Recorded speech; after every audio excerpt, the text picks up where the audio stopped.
ഇനി നമുക്ക് അനുപ്രസ്ഥ തരംഗങ്ങൾ എന്നൊരു ടോപ്പിക്കാണ് പഠിക്കാനുള്ളത്. അല്ലെ, നമ്മൾ പറഞ്ഞിട്ടുണ്ട് യാന്ത്രിക തരംഗങ്ങൾ പ്രധാനമായും രണ്ടു വിധമുണ്ട്. അതിലൊന്നാണ് അനുദൈർഘ്യ തരംഗം, അതിനെക്കുറിച്ച് പഠിച്ചു. ഇനി പറയാനുള്ളത് അനുപ്രസ്ഥ തരംഗങ്ങൾ. ഒരു പ്രവർത്തനം ചെയ്തു നോക്കാൻ തന്നെയാണ് ഇവിടെ ആദ്യം പറഞ്ഞിട്ടുള്ളത്. എന്താണത്? ആണി ഉപയോഗിച്ച് ഒരു സ്പ്രിങ് മേശമേൽ കുത്തനെ ഉറപ്പിക്കാൻ പറഞ്ഞിട്ടുണ്ട്. ആണി ഉപയോഗിച്ച് സ്പ്രിങ് ഇങ്ങനെ കുത്തനെ ഉറപ്പിക്കാൻ പറഞ്ഞിട്ടുണ്ട്. ഒരു ചരടിന്റെ ഒരഗ്രം സ്പ്രിങ്ങിന്റെ മുകൾ ഭാഗത്തും രണ്ടാമത്തെ അഗ്രം 50 ഗ്രാം തൂക്കക്കട്ടിയുമായി കെട്ടി ഉറപ്പിക്കാൻ പറഞ്ഞിട്ടുണ്ട്. ഓക്കെ, കാണുന്നുണ്ടല്ലോ. ചിത്രത്തിൽ കാണുന്നത് പോലെ മേശയുടെ അഗ്രത്ത് ഉറപ്പിച്ച കപ്പിയിലൂടെ ചരട് കടത്തിയിടാൻ പറഞ്ഞിട്ടുണ്ട്. അപ്പൊ ചരട് ഇങ്ങനെ വലിഞ്ഞു നിൽക്കും അല്ലെ. സ്പ്രിങ് തുടർച്ചയായിട്ട് അമർത്തുകയും സ്വതന്ത്രമാക്കുകയും ചെയ്യാൻ പറഞ്ഞിട്ടുണ്ട്. അതെന്താണ്? അമർത്തിയാൽ സ്വാഭാവികമായിട്ട് ചരട് താഴോട്ട് വരും അല്ലെ. അപ്പൊ ചരട് വലിഞ്ഞിട്ട് ഇങ്ങനെ ഈ ഒരു രീതിയിൽ അമർത്തുമ്പോൾ ചരട് താഴ്ന്നു വരും. ആ സ്പ്രിങ്ങിനെ സ്വതന്ത്രമാക്കിയാലോ ഈ ചരടിന്റെ ഈ ഭാഗം എന്താകും? മുകളിലേക്ക് തന്നെ വരും അല്ലെ. അപ്പൊ ഒരു വീഡിയോ കാണിച്ചു തരാം. ഏകദേശം ഇതുപോലുള്ള സന്ദർഭത്തിന്റെ വീഡിയോ ആണ്. ഇവിടെ എന്താണ് പറഞ്ഞത്? സ്പ്രിങ് തുടർച്ചയായിട്ട് അമർത്തുകയും സ്വതന്ത്രമാക്കുകയും ചെയ്തു നോക്കൂ, എന്ത് നിരീക്ഷിക്കുന്നു എന്നാണ് പറഞ്ഞിട്ടുള്ളത്. നോക്കൂ, ഈ വീഡിയോ നോക്കൂ. ഇവിടെ ഒരു ചരട് വലിച്ചു കെട്ടിയിട്ടുള്ള ഒരു ചിത്രമാണ് ഇവിടെ ഉള്ളത്. കണ്ടോ, ഇതൊരു ചരടാണ്. ഓക്കെ, ഈ ഒരു ഭാഗം മുകളിലേക്കും താഴോട്ടും നീക്കാൻ കഴിയുന്ന രീതിയിലാണ് സജ്ജീകരിച്ചിട്ടുള്ളത്. ഇനി ഇവിടെ കുറച്ച് മാർക്കിംഗ് കൊടുത്തിട്ടുണ്ട് അല്ലെ, റെഡ് ഒരു ബോൾ പോലെ കൊടുത്തിട്ട്. അപ്പൊ ഈ ഒരു ഭാഗം ഇവിടെ പറഞ്ഞിട്ടുള്ള എന്താണ്? സ്പ്രിങ് മേശമേൽ ഉറപ്പിച്ചിട്ട് തുടർച്ചയായിട്ട് അമർത്തുകയും സ്വതന്ത്രമാക്കുകയും ചെയ്യാൻ പറഞ്ഞിട്ടുണ്ട്. അതായത് ഈ ഭാഗം മുകളിലേക്കും താഴേക്കും ആക്കിക്കൊണ്ടിരിക്കുക എന്നൊരു കാര്യം തന്നെയാണ് പറഞ്ഞിട്ടുള്ളത്. അപ്പോൾ ഇവിടെ ചിത്രം നോക്കുക. ഇവിടെ ഈ ഭാഗം മുകളിലേക്കും താഴേക്കും ആക്കുന്ന സമയത്ത് ഇതിലെ കൂടി ഇങ്ങനെ തരംഗങ്ങൾ ചലിക്കാൻ തുടങ്ങി അല്ലെ. കണ്ടോ, തരംഗം ഇങ്ങനെ പോകുന്നുണ്ട്. അപ്പോൾ ഇവിടെ ഈ ഒരു റെഡ് ബോൾ മാത്രം നിങ്ങൾ നോക്കിക്കോളൂ. ഈ ബോള് നോക്കിക്കോളൂ, ബോൾ അതേ സ്ഥാനത്ത് നിന്ന് മുകളിലേക്ക് പോയി, അതേ സ്ഥാനത്തോട് താഴേക്ക് പോയി അല്ലെ. ബോൾ തരംഗത്തിനൊപ്പം മുന്നോട്ട് പോകുന്നില്ല, പകരം മുകളിലേക്കും താഴേക്കും പോവുകയാണ് ചെയ്യുന്നത്. അപ്പൊ ഇതിൽ നിന്ന് എന്താണ് നിങ്ങൾക്ക് മനസ്സിലായത്? ഇവിടെ തരംഗം ഇടതു നിന്ന് വലതോട്ട് അല്ലെ, ഈ ഒരു ദിശയിൽ തരംഗം സഞ്ചരിക്കുന്നുണ്ട്. പക്ഷേ ഈ കണികകൾ ആ ഒരു ദിശയിൽ സഞ്ചരിക്കുന്നുണ്ടോ? ഇല്ല. തരംഗം ഈ ഒരു ദിശയിൽ സഞ്ചരിക്കുമ്പോൾ, ഈ ഒരു ദിശയിൽ തരംഗം സഞ്ചരിക്കുമ്പോൾ ആ കണികകൾ മുകളിലേക്കും താഴേക്കും, അതായത് ഈ തരംഗത്തിന്റെ ചലനത്തിന് ലംബമായിട്ടാണ് ചലിക്കുന്നത്. ഓക്കെ, ആ വീഡിയോ ഒന്നുകൂടി കാണിച്ചു തരാം.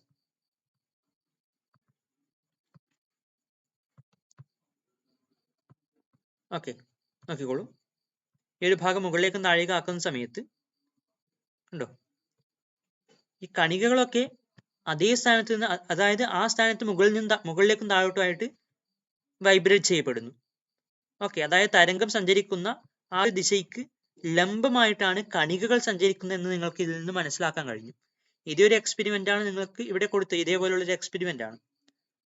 ഓക്കെ, നീല ബോളായാലും അതേപോലെ തന്നെയാണ്. അതേ സ്ഥാനത്ത് നിന്ന് മുകളിലേക്കും താഴോട്ടുമായിട്ട് ചലിക്കുന്നു. തരംഗത്തിന് ഒന്നിച്ച് മുന്നോട്ട് അത് ചലിക്കുന്നില്ല. ഓക്കെ, അങ്ങനെയാണെങ്കിൽ നമുക്ക് ഈ ഒരു വീഡിയോ കണ്ടതുകൊണ്ട് നമുക്ക് കുറച്ചുകൂടി എളുപ്പത്തിൽ മനസ്സിലായി എന്ന് വിചാരിക്കുന്നു. ഇതിനുത്തരം നോക്കാം. എന്താണത്? ത്വലനസ്ഥാനത്തെ ആസ്പദമാക്കി ചരടിലെ കണികകളുടെ ചലനം എപ്രകാരമാണ്? ത്വലനസ്ഥാനം ഇങ്ങനെയാണെങ്കിൽ ഈ ഒരു ദിശയിൽ തരംഗം സഞ്ചരിക്കുന്നു. അപ്പൊ ഇതിനെ ആസ്പദമാക്കി ഈ കണികകളുടെ ചലനം മുകളിലേക്കും താഴേക്കുമാണ്. അതായത് ലംബമായിട്ടാണ് അല്ലെ, 90 ഡിഗ്രിയിൽ. അതാണ് ലംബമായിട്ട് എന്ന് പറയുന്നത്. ലംബമായിട്ടാണ്. അപ്പൊ ലംബമായിട്ട് ചരടിൽ ഉണ്ടാകുന്ന തരംഗം നീങ്ങുന്ന ദിശയ്ക്ക് സമാന്തരമായാണോ ലംബമായാണോ ചരടിലെ ഓരോ ബിന്ദുവും ചലിക്കുന്നത്? ചരടിൽ ഉണ്ടാകുന്ന തരംഗം നീങ്ങുന്ന ദിശയ്ക്ക്, ആ തരംഗം നീങ്ങുന്ന ദിശ ഈ ഒരു ദിശ. അപ്പൊ ഇതിന് ലംബമായിട്ടാണോ സമാന്തരമായിട്ടാണോ ചരടിലെ ഓരോ ബിന്ദുവും ചലിക്കുന്നത് എന്ന്? ലംബമായിട്ടാണെന്ന് മനസ്സിലാക്കി അല്ലെ, ലംബമായിട്ട്. അപ്പൊ ഇതിന് ഉത്തരം എന്താണ്? ലംബമായിട്ട്. ഓക്കെ, ചരടിലെ ബിന്ദുക്കൾ അവയുടെ തുലനസ്ഥാനത്തു നിന്ന് ലംബമായി മുകളിലേക്കും താഴേക്കും ചലിക്കുന്നതല്ലാതെ അവയ്ക്ക് പരിണിത സ്ഥാനാന്തര ചലനം ഉണ്ടാകുന്നുണ്ടോ? അതായത് അവ അങ്ങനെ തന്നെ ഈ ഒരു ഭാഗത്ത് നിന്ന് ഇവിടെ ചിത്രം കൊടുത്തിട്ടുണ്ട്. ഇവിടെ ഈ നിൽക്കുന്ന സ്ഥാനത്ത് നിന്ന് മുകളിലേക്കും താഴേക്കും പോകുന്നതല്ലാതെ അവയ്ക്ക് പരിണിത സ്ഥാനാന്തര ചലനം ഉണ്ടാകുന്നുണ്ടോ എന്നാണ്. അതായത് തരംഗം ഇങ്ങോട്ട് പോകുമ്പോൾ ഇത് ഇവിടെ നിന്ന് താഴോട്ട് മുകളിൽ പോകുന്നതല്ലാതെ ഈ ഭാഗം അങ്ങനെ തന്നെ ഈ ഒരു ദിശയിൽ സഞ്ചരിക്കുന്നുണ്ടോ എന്നാണ് ചോദിച്ചിട്ടുള്ളത്. ഇല്ല അല്ലെ. ഓക്കെ, അപ്പൊ ഇല്ല. ഇതിനുത്തരം എന്താണ്? ഇല്ല. ഓക്കെ,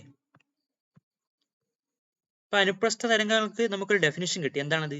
മാധ്യമത്തിലെ കണികകൾ തരംഗത്തിന്റെ പ്രേഷണ ദിശയ്ക്ക് ലംബമായിട്ട് കമ്പനം ചെയ്യുന്ന തരംഗങ്ങളാണ് അനുപ്രസ്ഥ തരംഗങ്ങൾ. ഓക്കെ, എന്താണ് അനുപ്രസ്ഥ തരംഗങ്ങൾ? നമ്മൾ നേരത്തെ അനുദൈർഘ്യ തരംഗത്തെ കുറിച്ച് പഠിച്ചിരുന്നു. അവിടെ ലംബമായിട്ട് എന്നല്ല അവിടെ ഉണ്ടായിരുന്നു, എന്താണ് അവിടെ സമാന്തരമായിട്ട് എന്നായിരുന്നു ഉണ്ടായത്. ഇവിടെ ലംബമായിട്ട്, അല്ലെ? ഒരേപോലുള്ള ഡെഫിനേഷൻ ആണ്, ഇവിടെ ചെറിയൊരു വ്യത്യാസമാണ് ഉള്ളത്. ഓക്കെ, ആ ഒരു കാര്യം ശ്രദ്ധിക്കുക. ചിത്രം 1.10 ബിയിലെ അനുപ്രസ്ഥ തരംഗം നിരീക്ഷിക്കുക. ഇവിടുത്തെ അനുപ്രസ്ഥ തരംഗം നിരീക്ഷിക്കാൻ പറഞ്ഞിട്ടുണ്ട്. അനുപ്രസ്ഥ തരംഗങ്ങളിൽ തുലനസ്ഥാനത്ത് നിന്ന് ഏറ്റവും ഉയർന്നു നിൽക്കുന്ന ഭാഗങ്ങളാണ് ശൃംഗങ്ങൾ. ഓക്കെ, ഒരു ടേം കിട്ടി, എന്താണ് ശൃംഗങ്ങൾ എന്നൊരു ടേം നിങ്ങൾ പഠിച്ചു, ശൃംഗങ്ങൾ. പിന്നെയോ ഏറ്റവും താഴ്ന്നു നിൽക്കുന്ന ഭാഗങ്ങളാണ് ഗർത്തങ്ങൾ. ഓക്കെ, അതായത് ഈ തുലനസ്ഥാനത്ത് നിന്ന് ഏറ്റവും ഉയർന്നു നിൽക്കുന്ന ഈ ഭാഗങ്ങളാണ് ശൃംഗങ്ങൾ, അല്ലെ? ഇവിടെ ഒന്നിലധികം ശൃംഗങ്ങൾ നിങ്ങൾക്ക് കാണാൻ കഴിയും. താഴ്ന്നു നിൽക്കുന്ന ഭാഗങ്ങളാണ് ഗർത്തങ്ങൾ. ശൃംഗി മേശപ്പുറത്ത് വച്ച ശേഷം അതിന്റെ 2 അഗ്രങ്ങളും വലിച്ചു പിടിക്കാൻ പറഞ്ഞിട്ടുണ്ട്. ശൃംഗിയുടെ ഒരു അഗ്രത്തിൽ പിടിച്ച് ശൃംഗിയെ ഇരുവശങ്ങളിലേക്കും ചലിപ്പിക്കുക. അപ്പോൾ നിങ്ങൾക്ക് എന്ത് കാണാൻ കഴിയും? നേരത്തെ കണ്ടതിന് സമാനമായ തരംഗം ഇതിലെ കൂടി ചലിക്കുന്നതായിട്ട് നിങ്ങൾക്ക് കാണാൻ കഴിയും. ഓക്കെ, നേരത്തെ പറഞ്ഞ അതേ കാര്യമാണ് ഇവിടെ നമ്മൾ ശൃംഗി ഉപയോഗിച്ച് ഈ ഒരു എക്സ്പെരിമെന്റ് ചെയ്യുന്നു എന്നേ ഉള്ളൂ. ശൃംഗിയിൽ ഉണ്ടാക്കിയ തരംഗ രൂപത്തിന് സമാന്തരമായാണോ ലംബമായാണോ വലയങ്ങൾ ചലിക്കുന്നത്? ലംബമായിട്ടാണ്. ഓക്കെ, ലംബമായിട്ടാണ് ചലിക്കുന്നത്. അതായത് തരംഗം ഈ ഒരു ദിശയിൽ നിന്ന് ഈ ഒരു ദിശയിലേക്ക് പോകുന്നതായിട്ട് കാണും. ഈ വലയങ്ങളോ ഇതിന് ലംബമായിട്ട് അങ്ങോട്ടും ഇങ്ങോട്ടായിട്ട് ചലിക്കുന്നതായിട്ട് കാണും. ശൃംഗിയിൽ ഉണ്ടായത് ഏതുതരം തരംഗ രൂപമാണ്? ഇവിടെ ശൃംഗിയിൽ ഉണ്ടായത് അനുപ്രസ്ഥ തരംഗങ്ങളാണ്. ഇപ്പൊ നമ്മൾ പറഞ്ഞ അതേ തരംഗങ്ങളാണ് ഈ ഒരു കേസിൽ ശൃംഗിയിൽ ഉണ്ടാകുന്നത്, ഇങ്ങനെ അങ്ങോട്ടും ഇങ്ങോട്ടായിട്ട് ചലിപ്പിച്ചാൽ. ഓക്കെ, വൈദ്യുത കാന്തിക തരംഗങ്ങൾ ഉണ്ടല്ലോ, നമ്മൾ പഠിച്ചിട്ടുണ്ടല്ലോ വൈദ്യുത കാന്തിക തരംഗങ്ങൾ എന്ന്. അവ അനുപ്രസ്ഥ തരംഗങ്ങളാണ്. ഓക്കെ, നമ്മൾ പറഞ്ഞിട്ടുള്ള വൈദ്യുത കാന്തിക തരംഗങ്ങൾ നമ്മളിവിടെ തുടക്കത്തിൽ പറഞ്ഞിരുന്നു. വൈദ്യുത കാന്തിക തരംഗങ്ങൾ ഇവ ഏതുതരം തരംഗങ്ങളാണ്? അനുപ്രസ്ഥ തരംഗങ്ങളാണ്. അതേസമയം ശബ്ദ തരംഗങ്ങൾ നമ്മൾ പറഞ്ഞു കഴിഞ്ഞു, അവ അനുദൈർഘ്യ തരംഗങ്ങളാണ്. ഓക്കെ, അനുപ്രസ്ഥ തരംഗം, അനുദൈർഘ്യ തരംഗം എന്നിവയുമായി ബന്ധപ്പെട്ട ചില പ്രത്യേകതകൾ ചുവടെ നൽകിയിരിക്കുന്നു. അവയെ തരംതിരിച്ച് പട്ടിക പൂർത്തിയാക്കുക. ഒന്നാമത്തെ കോളത്തിൽ അനുദൈർഘ്യ തരംഗവും രണ്ടാമത്തെ കോളത്തിൽ അനുപ്രസ്ഥ തരംഗവും. അങ്ങനെ നമുക്ക് പട്ടികപ്പെടുത്തി നോക്കാം. ഓക്കെ, ഇവിടെ ഓരോന്ന് കൊടുത്തിട്ടുണ്ട് അല്ലേ? അനുദൈർഘ്യ തരംഗം തരംഗത്തിന്റെ പ്രേഷണ ദിശയ്ക്ക് സമാന്തരമായി മാധ്യമത്തിലെ കണികകൾ കമ്പനം ചെയ്യുന്നു. നമ്മൾ പഠിച്ച കാര്യങ്ങൾ തന്നെയാണ്, ഒന്ന് പട്ടിക പൂർത്തിയാക്കുന്നു എന്നേ ഉള്ളൂ. പിന്നെ ഏതാണ്? ഉച്ചമർദ്ദ മേഖലകളും നീചമർദ്ദ മേഖലകളും ഉണ്ടാകുന്നു, അത് അനുദൈർഘ്യ തരംഗത്തിലാണ്. പിന്നെയോ മാധ്യമത്തിൽ മർദ്ദ വ്യതിയാനങ്ങൾ ഉണ്ടാകുന്നതും അനുദൈർഘ്യ തരംഗത്തിൽ തന്നെയാണ്. ഇനി അനുപ്രസ്ഥ തരംഗം. ഓക്കെ, നീല നിറത്തിൽ കൊടുത്തിട്ടുള്ളത്. ഒന്നാമത്തെ എന്താണ്? തരംഗത്തിന്റെ പ്രേഷണ ദിശയ്ക്ക് ലംബമായിട്ട് മാധ്യമത്തിലെ കണികകൾ കമ്പനം ചെയ്യുന്നു. ഇപ്പൊ ഈ ക്ലാസ്സിൽ പറഞ്ഞ കാര്യം അല്ലെ, അത് ഒന്നാമത്തെ കോളത്തിൽ. പിന്നെയോ ശൃംഗങ്ങളും ഗർത്തങ്ങളും ഉണ്ടാകുന്നു, അതും ഇതിൽ തന്നെയാണ്, അനുപ്രസ്ഥ തരംഗത്തിൽ തന്നെയാണ്. പിന്നെയോ ഇവിടെ മാധ്യമത്തിൽ മർദ്ദ വ്യതിയാനങ്ങൾ ഉണ്ടാകുന്നില്ല. ഓക്കെ, തരംഗങ്ങളുടെ സവിശേഷതകൾ എന്തൊക്കെയായിരിക്കും എന്നതാണ് അടുത്ത ടോപ്പിക്. ഈ തരംഗങ്ങളുമായി ബന്ധപ്പെട്ട കുറച്ച് ടേംസ് ഉണ്ട്. ആയതി, ആവൃത്തി, പീരിയഡ്, അങ്ങനെ കുറച്ച് ഉണ്ട്. അപ്പൊ അതൊക്കെയാണ് ഇവിടെ ഡീറ്റെയിൽ ആയിട്ട് പഠിക്കുന്നത്. ആയതിയൊക്കെ നിങ്ങൾ പഠിച്ചിട്ടുള്ളത് തന്നെയാണ്. നമുക്ക് നോക്കാം തരംഗങ്ങളുടെ സവിശേഷതകൾ എന്തൊക്കെയാണെന്ന് ചോദിച്ചാൽ 1, 2, 3, 4, 5 എണ്ണം നമുക്ക് എഴുതാം അല്ലെ? ആയതി, ആവൃത്തി, പീരിയഡ്, തരംഗ ദൈർഘ്യം, തരംഗ വേഗം, 5 എണ്ണം. ആയതി തരംഗത്തിലെ ഒരു കണികയുടെ സ്ഥാനാന്തര സമയ ഗ്രാഫ് ചിത്രീകരിച്ചിരിക്കുന്നു. സ്ഥാനാന്തര സമയ ഗ്രാഫ്, ഈ y ആക്സിസിൽ സ്ഥാനാന്തരവും x ആക്സിസിൽ സമയവും കൊടുത്തിട്ടുണ്ട്. സ്ഥാനാന്തര സമയ ഗ്രാഫ് എന്ന് പറയുന്നത് അങ്ങനെയാണ് അല്ലെ? y ആക്സിസിലുള്ളത് നമ്മൾ ആദ്യം പറയും സ്ഥാനാന്തരം, x ആക്സിസിൽ സമയം കൊടുത്തിട്ടുണ്ട്, അതുകൊണ്ട് സമയം എന്ന് നമ്മൾ രണ്ടാമത് പറഞ്ഞു. അങ്ങനെയാണ് ഗ്രാഫ് ചിത്രീകരിക്കുന്നത് പറഞ്ഞിട്ടുണ്ട് മുൻ ക്ലാസ്സുകളിൽ. ഇവിടെ നോക്കിക്കോളൂ, ഈ ഗ്രാഫ് എങ്ങനെയാണ് വരക്കുന്നത്? ഇവിടെ ഈ ഒരു പോയിന്റ് തുലനസ്ഥാനമായിട്ട് കണക്കാക്കും, ഈ ഒരു ബ്ലൂ ഡോട്ട്. ഇവിടെ നിന്ന് ഒരു കണിക മുകളിലേക്കും താഴേക്കുമായിട്ട് ഇങ്ങനെ ചലിക്കുന്ന ഒരു വീഡിയോ സങ്കല്പിക്കുക, അത്തരം ഒരു മോഷൻ സങ്കല്പിക്കുക, ഒരു ചലനം. ഓക്കെ, ഇവിടെ എൻ്റെ കയ്യിലൊരു ക്ലോക്ക് ഉണ്ട്, അല്ലെങ്കിൽ ഒരു സ്റ്റോപ്പ് വാച്ച് ഉണ്ട്. അത് ഓണാക്കാൻ ഞാൻ തുടങ്ങുന്നു. ഞാൻ ഓണാക്കി എന്ന് വിചാരിക്കുക. ഇപ്പോൾ ഇത് തുലനസ്ഥാനത്താണുള്ളത്. ഇതിനെ നമുക്ക് 0 പൊസിഷൻ ആയിട്ട് എടുക്കാം. 0 പൊസിഷൻ. ഓക്കെ, 0 ആണ് ഈ പൊസിഷൻ എന്ന് വിചാരിക്കാം. മുകളിലേക്കുള്ളത് 1 2 3 അങ്ങനെ കൂടി വരുന്നു. താഴോട്ടുള്ളത് -1 -2 അങ്ങനെ കുറഞ്ഞു വരുന്നതായിട്ട് നമുക്ക് സങ്കല്പിക്കാം.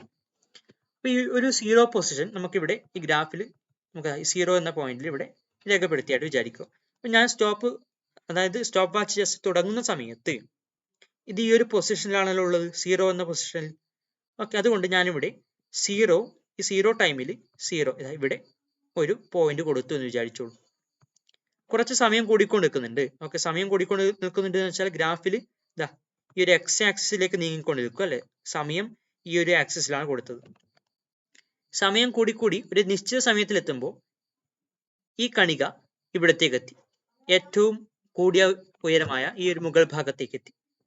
ഓക്കെ, അതാണ് ഞാൻ ഇവിടെ കൊടുത്തിട്ടുള്ളത്, ഈ ഗ്രാഫിൽ കൊടുത്തിട്ടുള്ളത്. കണ്ടോ, ഒരു പ്രത്യേക സമയത്ത് ഈ കണിക ഏറ്റവും മുകളിലേക്ക് എത്തി. കണ്ടോ, ഏറ്റവും മുകളിലേക്ക് ഞാൻ ഈ ചിത്രം വരച്ചു.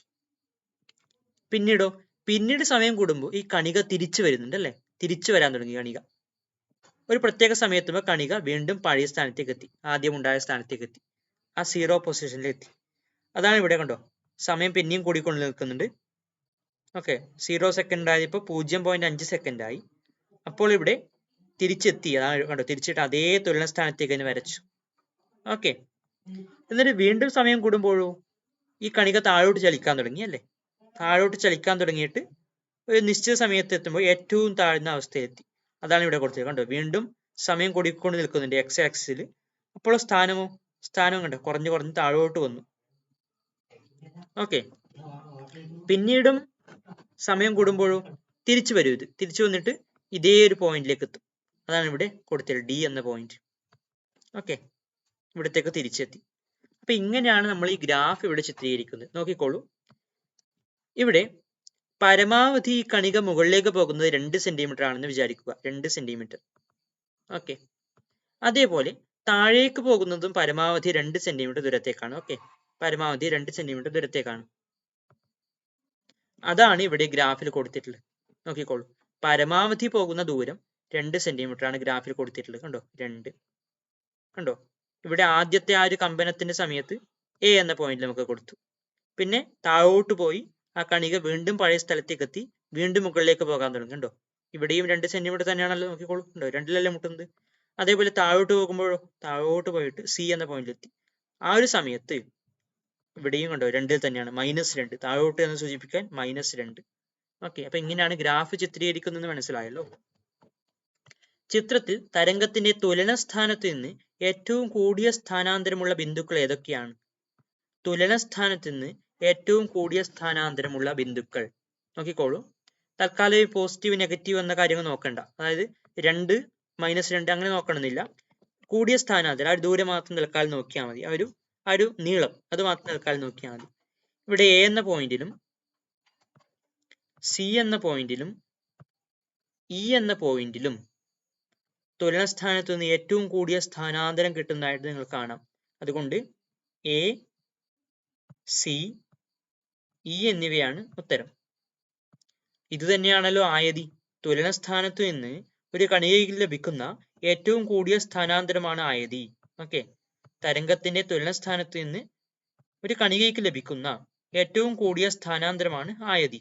ഓക്കെ, അപ്പൊ ഇവിടെ ഇതൊക്കെ ആയതിയാണ്. കണ്ടോ, എ എന്ന ലെറ്റർ കൊണ്ട് സൂചിപ്പിച്ചിട്ട് നമ്മൾ മുമ്പേ പറഞ്ഞിട്ടുണ്ടല്ലോ, ആയതിയെ സൂചിപ്പിക്കുന്ന എ എന്ന ലെറ്റർ കൊണ്ടാണ്. ചിത്രത്തിൽ തരംഗത്തിന്റെ ആയതി എത്ര? 2 സെന്റിമീറ്റർ ആണ് ആയതി. ഇവിടെ സൈക്കിൾ എന്നൊരു കാര്യം കൊടുത്തിട്ടുണ്ട്. സൈക്കിൾ എന്ന് പറയുന്നത് തരംഗ ചലനത്തിൽ ഒരു കണികയുടെ പൂർണ്ണമായ ഒരു ദോലനമാണ് ഒരു സൈക്കിൾ. അതായത് ഒരു കണിക ഈ ഒരു പോയിന്റിൽ നിന്ന് മുകളിലേക്ക് എത്തിയിട്ട്, മുകളിലെ പോയിന്റ് എത്തിയിട്ട് നേരെ താഴേക്ക് വന്നിട്ട് അവിടെ നിന്ന് വീണ്ടും പഴയ സ്ഥാനത്തേക്ക് എത്തി. അപ്പോഴാണല്ലോ ഒരു കമ്പനം പൂർത്തിയാക്കി എന്ന് പറയുന്നത്.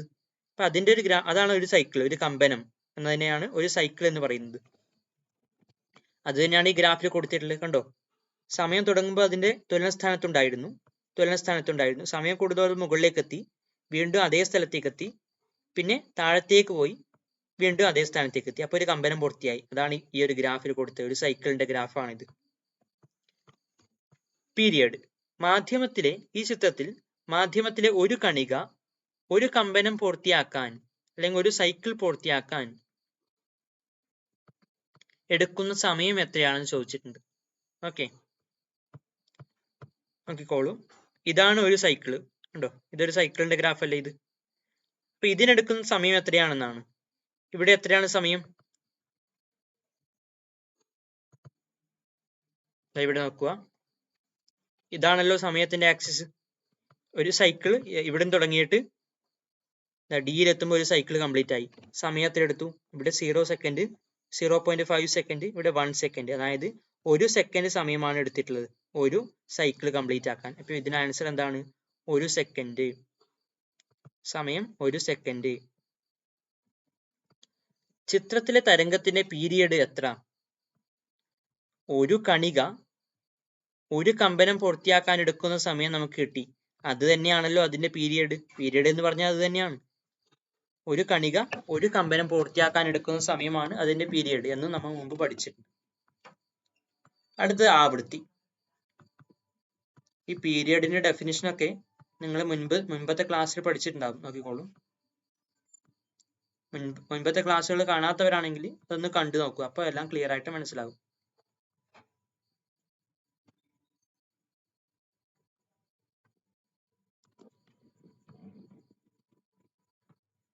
ഇവിടെ ഒക്കെ പറഞ്ഞിട്ടുണ്ട് പീരീഡ് എന്താണെന്ന്. അതിനുശേഷമാണ് നമ്മൾ ഇത്തരം കാര്യങ്ങളൊക്കെ പഠിക്കുന്നത്. ഓക്കെ, അതുകൊണ്ടാണ് അവിടെ വീണ്ടും ഒരു ഡെഫിനേഷൻ ആയിട്ട് കൊടുക്കാത്തത്. നിങ്ങൾക്ക് അറിയുന്ന കാര്യമാണല്ലോ. അടുത്ത ടോപ്പിക് എന്താണെന്ന് നോക്കാം. ആവൃത്തി. ഒരു ബിന്ദുവിലൂടെ ഒരു സെക്കൻഡിൽ കടന്നു പോകുന്ന സൈക്കിളുകളുടെ എണ്ണമാണ് തരംഗത്തിന്റെ ആവൃത്തി. ഒരു ബിന്ദുവിലൂടെ ഒരു സെക്കൻഡിൽ കടന്നു പോകുന്ന സൈക്കിളുകളുടെ എണ്ണം. ചുരുക്കം പറഞ്ഞാൽ ഒരു സെക്കൻഡിൽ ഒരു കണിക എത്ര പ്രാവശ്യം കമ്പനം ചെയ്യുന്നുണ്ട്, അതായത് എത്ര സൈക്കിളുകൾ കംപ്ലീറ്റ് ചെയ്യുന്നുണ്ട്, അതാണല്ലോ ആവൃത്തി. നമ്മൾ അങ്ങനെ പഠിച്ചിട്ടുണ്ടല്ലോ.